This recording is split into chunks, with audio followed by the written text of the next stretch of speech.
안녕하십니까, 김영삼입니다. 오늘은 이승만 대통령에 대한 이해와우의 그 6째 시간입니다. 본론에 들어가기 앞서서 제가 최근에 이승만 대통령 관련된 책을 한 권 냈는데요. 그걸 잠깐 소개를 해드리도록 하겠습니다. 이 책입니다. 대한민국 건국의 기획자들이란 책인데요.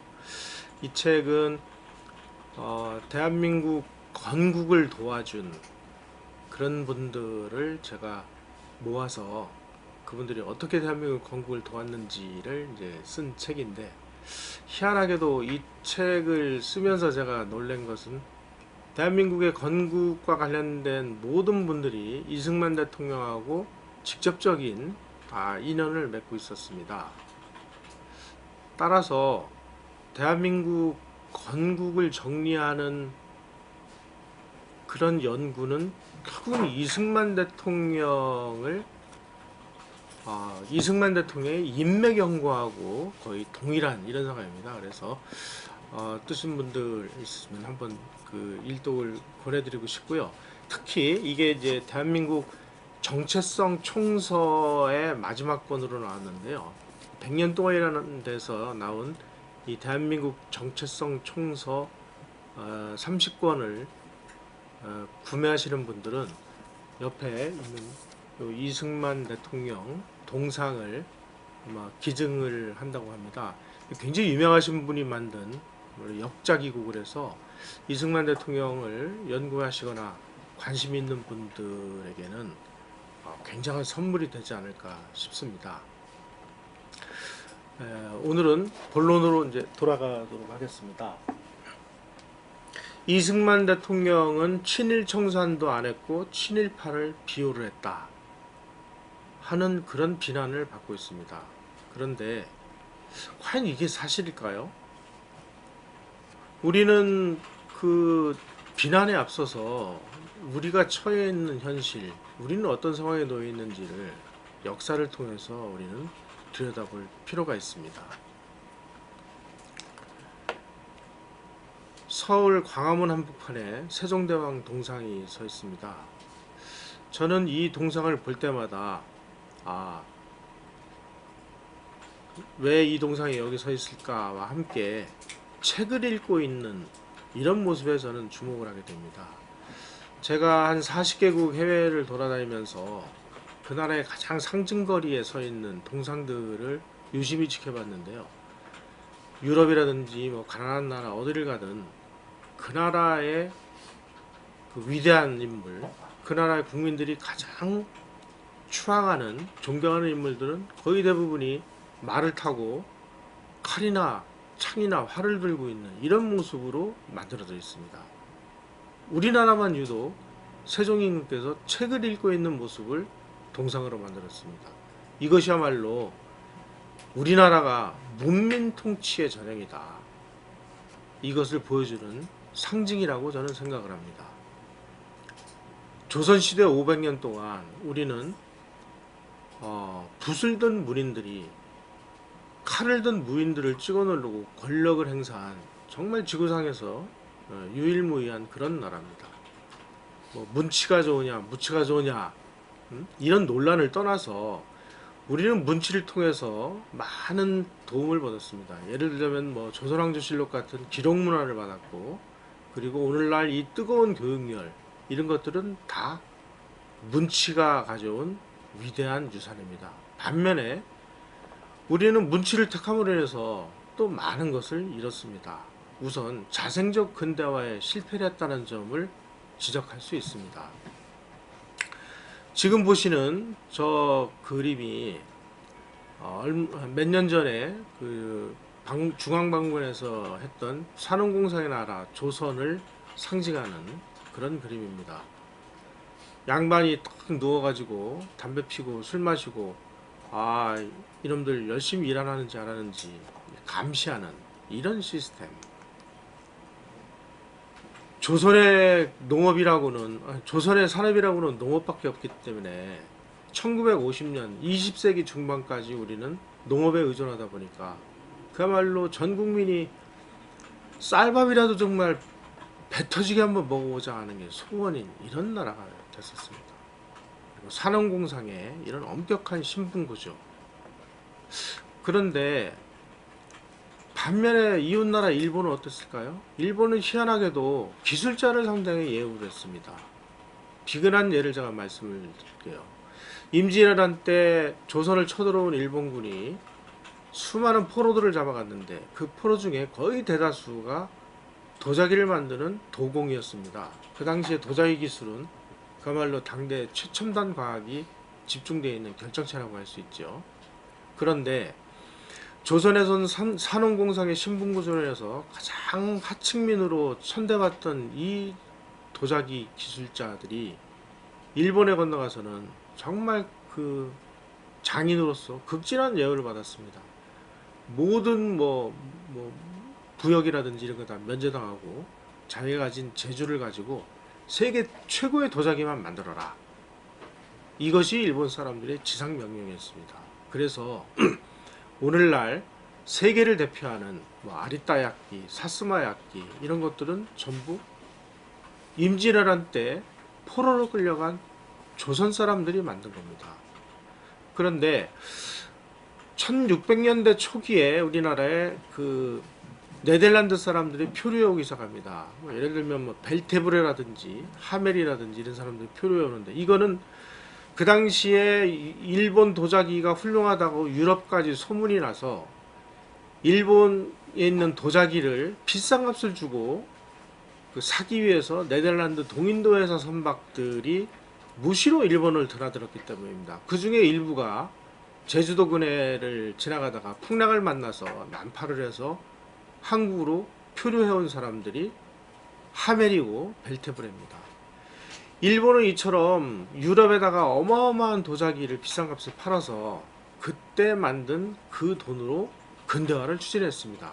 그리고 네덜란드 선박들이 도자기만 산 것이 아니라 거기에 책도 갖다 주고 하면서 근대화를 해서 오늘날 일본의 근대화는 조선 도공들이 이루었다라는 평가를 받고 있습니다. 반면에 우리나라는 그 뛰어난 도공들을 보유하고 있었음에도 불구하고 그야말로 그냥 양반들의 애완용 도자기나 만들고 그 사람들이 가지고 있는 이런 세계적인 재주를 활용을 하지 못해서 결국 국가 발전에 별 도움을 주지 못하는 이런 상황이 되어버렸습니다. 그러다 보니까 청일전쟁, 러일전쟁을 통해서 우리가 일본에게 나라를 뺏기는 이런 수모를 당하게 됩니다.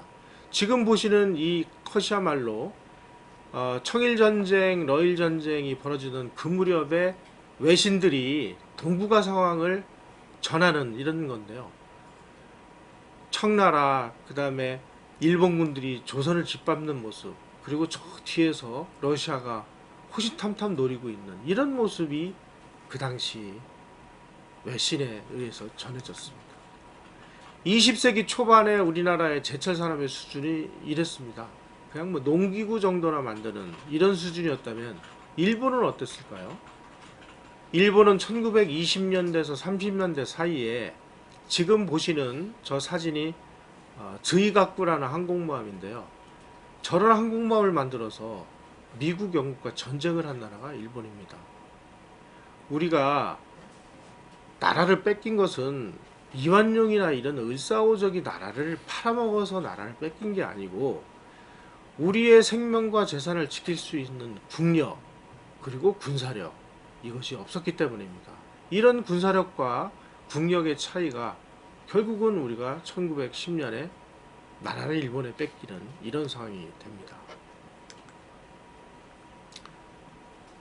일본이 러시아를 물리치고 승리를 할 때 우리는 무엇을 했습니까? 윤치호의 일기에 의하면 러일 전쟁으로 제물파바다에서 포탄이 날아다니고 있을 때 고종은 점쟁이들의 말을 듣고 궁궐 기둥 밑에다가 큰 솥을 묻었다고 그래요. 러시아가 전쟁에서 이기기를 바라면서. 이게 우리의 모습이었습니다. 자, 이제 일본이 조선 경제를 침탈을 할 때 어떤 일들을 벌였느냐. 일단 조선의 화폐를 아주 평가절하를 해서 거의 헐값을 만들어 버렸습니다. 조선의 국부를 완전히 엉망진창을 만든 거죠. 그리고 토지 조사령을 내려서 토지의 상당 부분 주인이 애매모호한 것들은 다 조선 그 척식회사에서 뺏어갔습니다. 그리고 조선 회사랑을 발표해서 조선 회사가는 회사도 못 만들겠습니다. 그래서 많은 그 이권들을 일본이 가져가 가지고 일본이 이제 그 공장이 필요하게 된 것은 이제 중일 전쟁 만주사변이 일어나면서부터입니다. 자꾸 뭐 이제 그 보급선이 가까운 만주로 그 만주에 주둔하고 있는 그런 관동군의 보급을 위해서 일본이 조선 북부 지역에다가 공장을 건설해서 여기서 만주군에게 보급을 하기 시작했고, 또 미국하고 전쟁이 벌어져 가지고 처음에는 뭐 승승장구했습니다만은 1943년부터 일본 본토가 미군 폭격기에 폭격을 받아가지고 산업시설이 부서지니까 하나둘씩 조선에다가 산업시설을 옮기기 시작을 했습니다. 그게 몇 가지 남아있는 게 지금 우리의 현실인데요. 만약 그 당시에 일본이 그런 그 여러가지 공장시설들 이런 것들이 남아있었다면 아마 우리가 산업화라는 과정에 있어서 많은 도움이 됐겠죠. 그런데 일본이 만든 시설들 6.25를 통해서 또 거의 다 부서져 버렸습니다. 그래서 우리는 일본이 남기고 간 것도 없고 일본이 우리한테 준 것도 별로 없고, 이런 상황에서 우리는 해방을 맞게 된 겁니다. 자, 친일 인명사전에 보면 뭐 일본 사람 뭐를 그 도와주고 일본을 위해서 일한 사람들을 친일파라고 이렇게 그 규정을 해놨는데요. 과연 그러면 그런 판단이 옳으냐 하는 점을 제가 설명을 드리도록 하겠습니다. 우선 첫째로 조선에 진출한 일본인들은 거의 대부분 소규모의 그 고리대금업에 종사를 했습니다. 그래서 조선 사람들의 토지 이런 것들을 담보로 해서 아주 이율이 비싼 돈을 빌려줍니다. 그런데 조선 사람들이 이제 돈을 못 갚으면 일본 헌병을 동원해서 이 담보로 맡긴 이 땅을 다 뺏어갔습니다.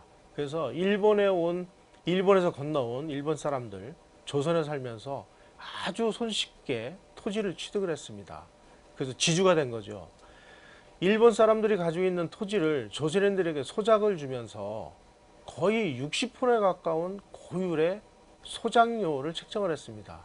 그런데 일본 사람들에게만 소작료를 책정을 하면은 여러 가지 말썽이 일어날 것을 우려해서 조선인 지주 측에도 똑같은 고율의 소작료를 인정을 해줬습니다. 따라서 조선시대에 땅을 좀 가지고 있는 지주계층들은 뭐 땅을 다 소작을 주고 가만히 앉아 있어도 소작료가 뭐 1년에 그 사람들이 소작인들이 뼈 빠지게 일한 60%가 소작료로 들어오니까 고민할 게 뭐 있었겠습니까?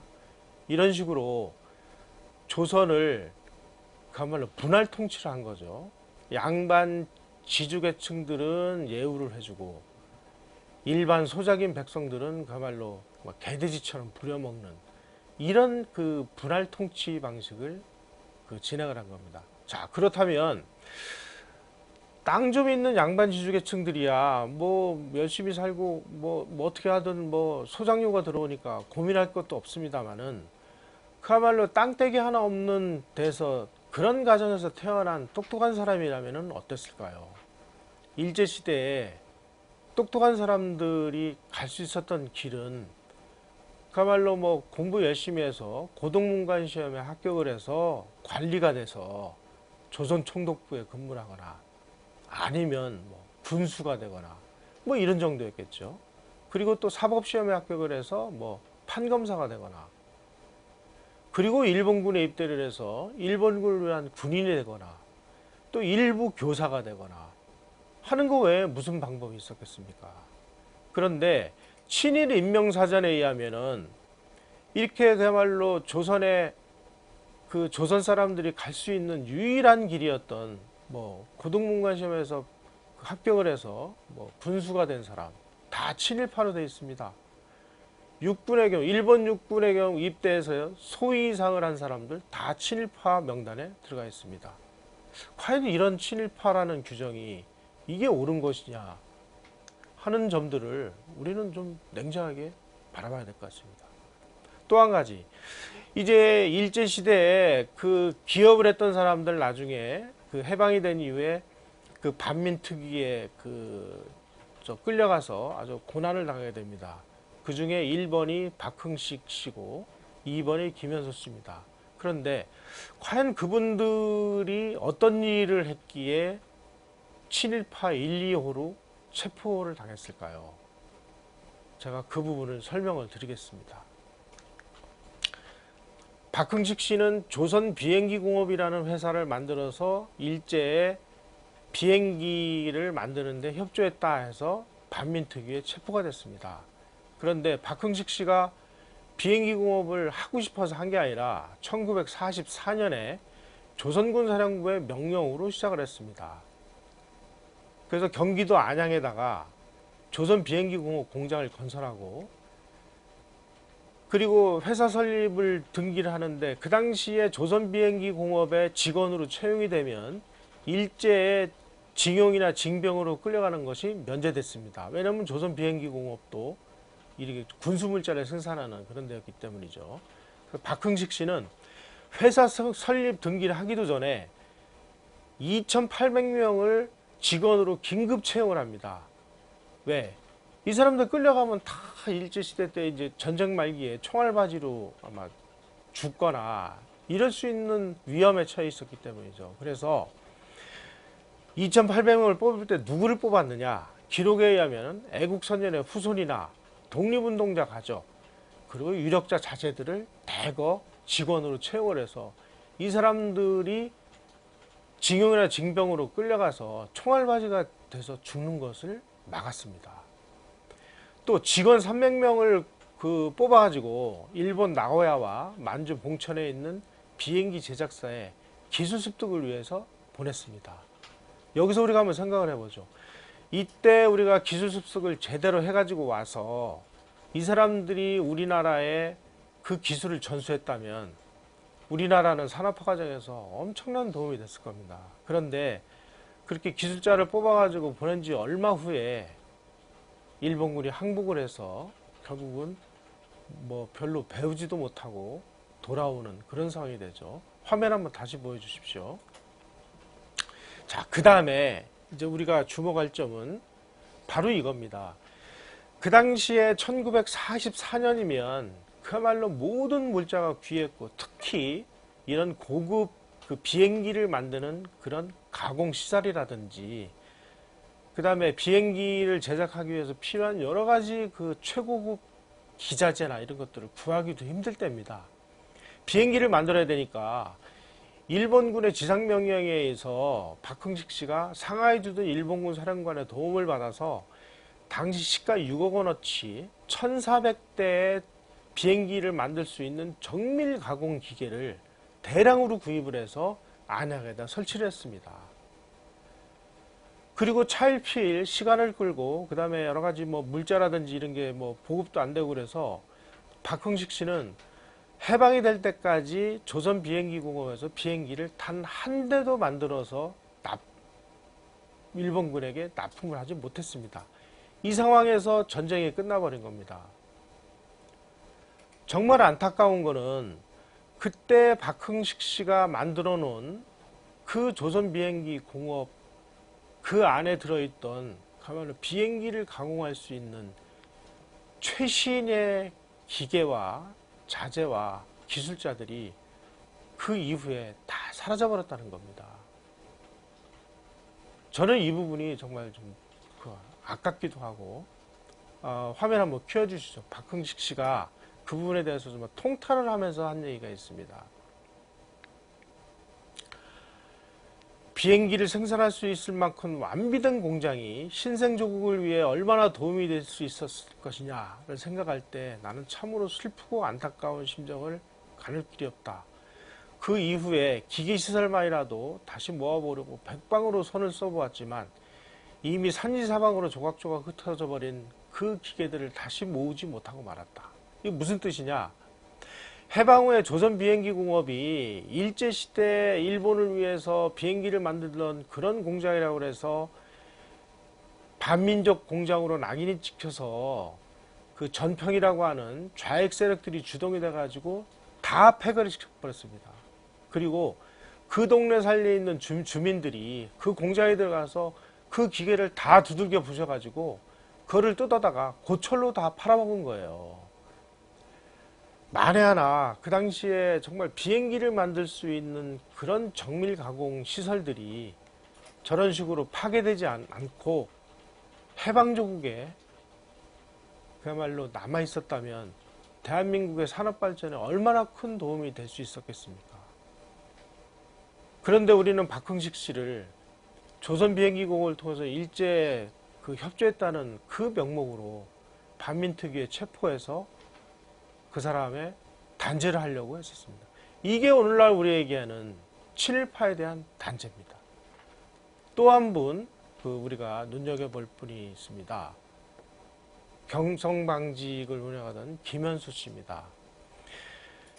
우리가 1945년 해방 이후에 조선에 있는 근대적 의미의 기업이라고 할 수 있는 기업은 아까 말씀드린 박흥식 씨의 그 화신백화점과 화신계열사와 김현수 씨가 운영을 한 경성방직이 거의 유일했습니다. 일본 사람들이 조선에서 어쨌든 기업인이 나올 수 없도록 기업인들을 양성을 하는 그런 교육 시스템을 망가뜨려 버렸고, 수단과 방법을 가리지 않고 조선 사람들이 기업을 하도록 용인하지도 않았습니다. 용케도 이 두 분이야말로 거의 목숨 걸다시피 정말 하면서 이 두 기업을 키워온 겁니다. 그래서 박흥식 씨는 화신백화점을 통해서 민족 상권을 일본으로부터 지켜냈고, 김현수 씨는 경성방직에서 나오는 그런 옷감을 가지고 우리의 옷감 시장을 지켜냈습니다. 그런데 결국 김현수 씨도 반민특위에 체포가 됩니다. 그런데 김현수 씨가 어떤 일을 했는지 간단하게 제가 설명을 드리도록 하겠습니다. 김현수 씨는 1939년에 만주 지금으로 치면 심양 아래 소가둔이라는 지역에 남만방적 주식회사라는 회사를 만들었습니다. 왜 김현수 씨가 거기다 만들었느냐? 그 당시에 조선 사람 중에 일본 사람들한테 땅을 뺏기고 어디 가서 먹고 살기도 힘드니 만주로 가서 중국 사람들에게 땅을 빌려가지고 학대를 받아가면서 살고 있었습니다. 조선 사람들이 중국인들에게 그렇게 학대받으면서 사는 모습에 충격을 받은 김현수 씨가 내가 저기에다가 공장을 세워서 저 조선 사람들의 자제들을 직원으로 채용을 해서 저 사람들에게 일자리를 주고 저 사람들을 교육을 시키자. 그래서 남만방적을 만든 다음에 그 직원들을 전부 그 만주벌판에서 중국 사람들에게 그렇게 하대를 받으면서 일을 하던 그 조선 사람들의 자제들을 채용을 했습니다. 그리고 낮에는 열심히 일을 하고 밤에는 학교를 만들어서 그 사람들에게 조선어를 가르치고 교육을 시켰습니다.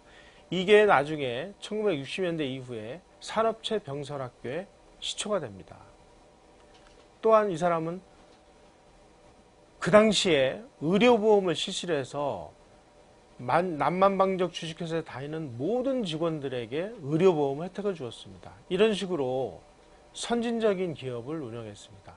1945년에 그 지역이 공산군이 쳐들어와서 그 지역을 점령을 하게 되니까 1,500명에 달하는 남만방적 직원들을 철수시켜서 그 당시에 일본 사람들이 떠나가 가지고 거의 가동이 중단된 이런 남한에 남아있던 방직공장에 그 기술자들을 보내서 우리나라의 방직공업을 지켜낸 사람입니다. 이분도 결국은 일제시대에 일본이 주는 그런 어떤 명예직이라든지 이런 것을 맡았다는 그런 것 때문에 친일파로 낙인이 찍혀서 반민특위에 체포되는 이런 어려움을 겪었습니다. 우리가 이렇게 겪은 이런 상황을 보면 과연 우리가 이 친일파 문제를 어떻게 해야 되느냐 하는 고민을 하게 되죠. 제가 지난 시간에도 이 화면을 제가 보여드린 기억이 납니다만은 그 당시에 우리 시대 상황을 설명드리기 위해서 다시 한번 이 화면을 좀 보여드리도록 하겠습니다. 그 당시 우리나라의 문맹률 78%, 그 다음에 고급 교육을 받은 사람, 중학교 이상을 나온 사람이 2만 6천 명에 불과했다는 겁니다.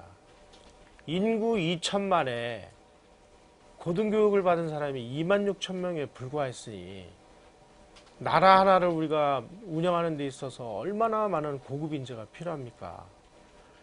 경찰도 있어야죠, 군인도 있어야죠, 교사도 있어야죠, 공무원도 있어야죠. 수많은 엘리트 인재가 필요했음에도 불구하고 우리나라는 중학교 이상을 나온 사람이 2만 6천 명에 불과한 나라에서 친일파 빼고 뭐 빼고 이러면은 국가를 어떻게 유지할 수가 있었겠습니까? 저는 친일파 논란을 우리가 들여다보면서 친일파 논란 이전에 해방 당시에 우리나라에 중학교 이상을 나온 고등교육 기수자가 2만 6천 명밖에 안 되는 상황이었다는 이 현실을 우리가 잊어서는 안 될 것 같습니다. 이승만 대통령이 무슨 친일파를 우리가 뭐 등용해서 썼다라고 이렇게 얘기하기 이전에 그러면은 일제시대 때 그 제가 아까 말씀드린 대로 땅 한 떼기 없는 그런 소작인 집안에서 태어난 사람이라면 그 자신이 선택할 수 있는 길은 고등공관 시험을 봐가지고 일본 사람들에게 협조하는 공무원이 되거나 군인이 되거나 교사가 될 수밖에 없는 이런 상황에서 그 사람들을 친일파라고 욕하고 다 배제를 시키면 이 건국된 대한민국이라는 나라는 누가 운영을 하겠습니까? 제가 프랑스나 독일의 사례를 연구를 해보니까요. 독일 같은 경우는 이런 문제가 있습니다. 어떤 사람이 나치였습니다. 나치로서 많은 악행들을 저질렀죠. 유대인을 학살하거나 유대인의 재산을 뺏거나 이렇게 했습니다만은 군인이었는데 어떡하겠습니까? 따라서 그 사람이 나치였기 때문에 처벌을 한 게 아니고 나치였지만 국가나 상부의 명령을 받아가지고 유태인을 학살하거나 유태인의 재산을 뺏거나 하는 거에 어떡하겠느냐 이거죠. 그래서 그 사람들은 그 죄를 묻지 않았습니다. 다만 상부의 명령 없이 개인의 어떤 독단적인 판단에 의해서 유대인들을 학살을 하거나 유대인이 가진 재산을 뺏거나 이런 사람들은 처벌을 했습니다.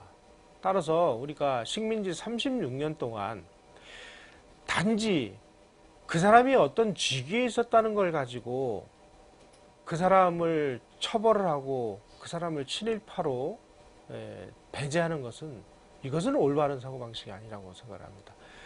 정말 우리가 악질적인 친일파들은 끝까지 발본색원해서 그 사람들의 악행을 우리가 고발을 하고 그 사람들이 부당하게